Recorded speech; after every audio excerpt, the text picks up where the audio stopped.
Welcome to my channel. I'm Dr. Doris Change. I'm a singer-songwriter, entrepreneur, researcher, and trainer. I'm very passionate about leadership, employee engagement, and organizational change. In this episode, we'll be discussing the bad boss. So how good is your boss, or how bad is your boss? It's often said that people quit bad bosses and not bad jobs. Do you have a good boss? Do you have a bad boss?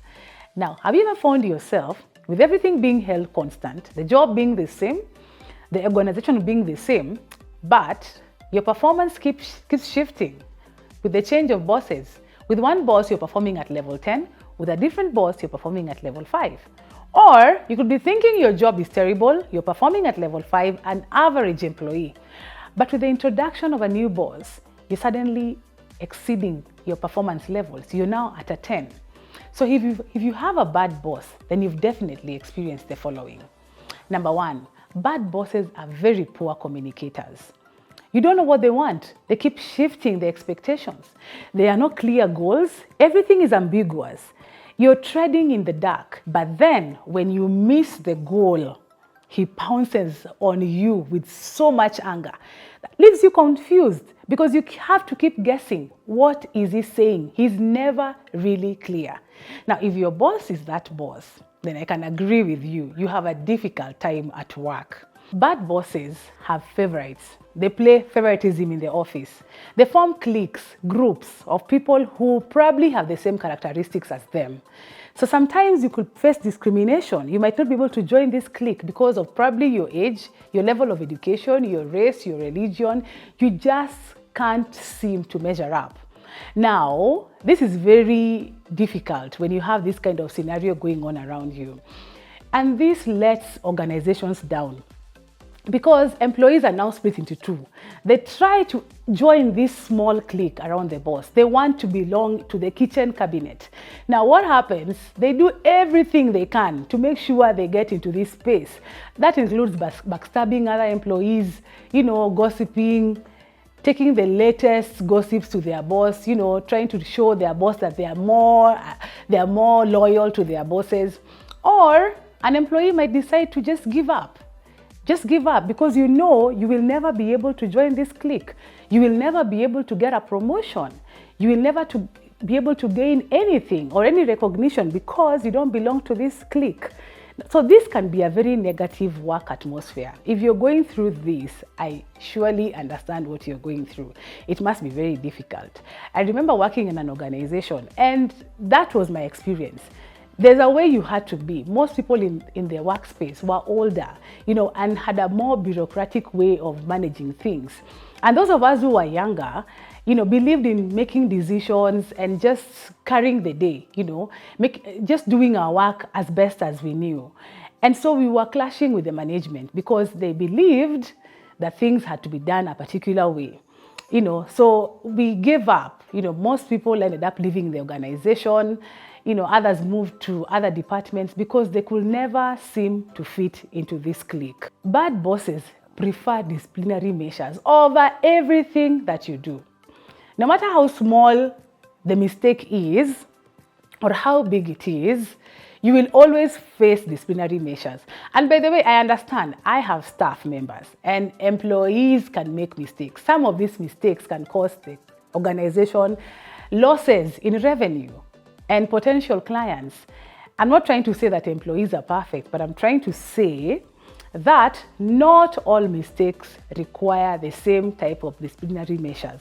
Some mistakes just require, verbal communication and guidance and coaching. That is where your job as a coach, as a leader comes in.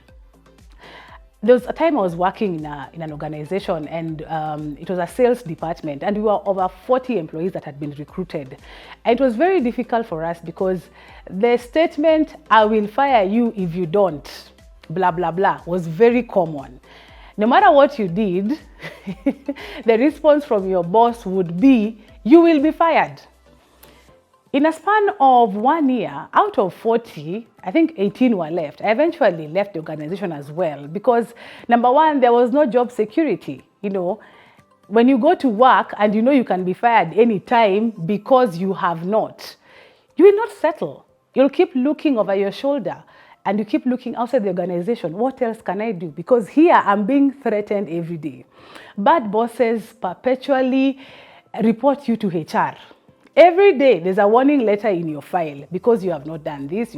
They don't want to give you time to understand what are you facing, what is happening. Number 4, bad bosses are very loud and rude to their staff. It's not good and it's not correct to do this in an open space, shouting at your employees.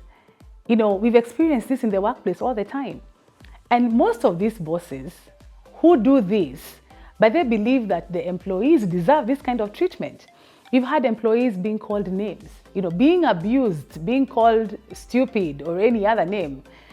So this is something that if you're experiencing, my friend, your workplace is a war zone. It's basically a toxic environment that definitely affects your work. They take all the credit for the success of the team while they blame the employees for any failures that may happen. I've experienced this. I know probably you have experienced this. When anything good happens, when the team succeeds, when we are on a high and our sales are on point, that's the time your boss takes all the credit and they forget that there was a whole team working to make this happen. But the minute something goes wrong, there's a failure, we've lost that account, we've lost that client, we've lost revenue, that's the time you are on your own. That your boss forgets that you are a team, you're working as a team. And you'll find yourself being ridiculed, being taken to HR for not performing. So this is a very difficult scenario. Bad bosses fail to recognize you when you shine. Now, we've seen in most workplaces where employees are never given the time and the responsibility to be seen by even the management. You work on that presentation. It is your area of expertise. It is what you know. And you want to be given the chance to present it because you're the one who can even answer the questions that whoever your audience will have. But your boss never gives you that opportunity. So you do all the work in the background, but then they want to shine with your work. Your boss never gives you any chance to go for any training. Training is very important in your area of expertise. This could be something that you've really been looking forward to. I've seen organizations where trainings are held for employees. Some are even international trainings, but your boss will never allow you to attend those because of the per diem. Whether he's learning anything from it or not, doesn't really matter. And you will never get to know what he learned. You never get to know what the training was about. But you're the one who's handling the job. You're the one who knows exactly what is happening on the ground. But you never get the chance to go for these trainings and conferences. Number 7 is the bossy boss. They view themselves as gods. You have to address them while standing up. You greet them with both hands like this. And you can never just walk into their offices. They love the yes people around them. During meetings, you have to serve them tea. They are too superior to queue on the buffet line and serve themselves with everybody else. So they are mini gods. And working with them can be very difficult because they know it all. They know everything. You have no voice for opinion. You have no chance to even give a suggestion. They are a god and you have to obey whatever they say, whatever they want for you to excel in that organization. Number 8 is the unethical boss. They don't lead by example. They don't practice what they preach. They come and go as they please. They report to work whatever time they feel like. They leave whatever time they want. They're normally seen at work on Thursdays. On Fridays, they don't report to work. They have side hustles. And guess what? They use company resources. So they are very unethical. They have underhand deals, they can be seen collecting bribes. So it's very difficult working for them because they expect so much from you as their employee, but they, on the other hand, do whatever they please. Number 9 is the boss who holds grudges. You must have made a mistake, let's say 5 years ago or 3 years ago, but this boss will never let you forget it. This comes up in every discussion. Anytime you're reprimanded, they must remind you that 5 years ago you did this, 3 years ago you did this. It can never be let go. This is very difficult, especially if you have reformed and you're trying to become a better employee, and now you've made yourself better, you've gone back to school, you're now on a road to success. But your boss will never allow you to forget your past mistakes. Now, what do you do if you have a bad boss? Life is difficult if you have a bad boss, but there's something you can always do. The worst thing is to do nothing, because there must be something within your control. First of all, try and speak up. Especially if you have the boss with who's a poor communicator. Try and speak up. Try and raise your issues with them. In my experience, I had a boss who would wait for the annual appraisal to bring up issues that could have been solved with normal office conversations. The boss would wait for 12 months to tell me something that they had observed, probably month 3. And I had to bring this to their attention. I explained to the boss that, if this is a problem, I wish you would have brought it up earlier than waiting for a whole 12 months. So some of these things are within your control. Some bosses who are very ambiguous or unclear with their goals sometimes think they are doing it for your benefit. They believe that they're giving you autonomy. They're avoiding micromanagement. So they might not be aware that you're suffering on your end. So speaking up is very important. Secondly, you have the HR department. That is why they are there, to assist you.